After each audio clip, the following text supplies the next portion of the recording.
Welcome to this edition of the First Aid Show.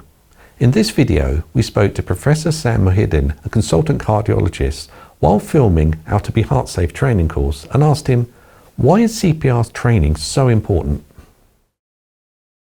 A cardiac arrest usually occurs when there's a rhythm problem of the heart that stops the heart beating, and that heart then stops functioning as a pump, and all the organs that rely on a supply of blood to keep them functioning begin to suffer. And the brain's the most important of those organs and tissues.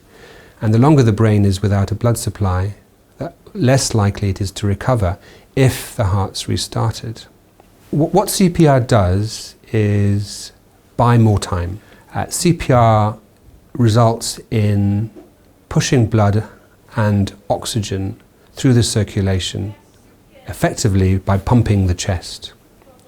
And that allows a greater amount of time to pass before there's irreversible injury done to the organs of the body and particularly to the brain.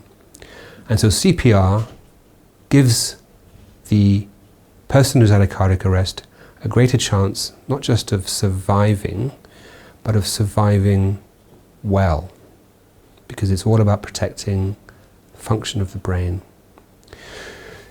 The treatment that reverses the cardiac arrest is the defibrillation, and CPR allows a greater amount of time to pass between the start of the cardiac arrest and defibrillation. So you're allowing more time for the defibrillator to be brought to the individual and for that treatment to become effective.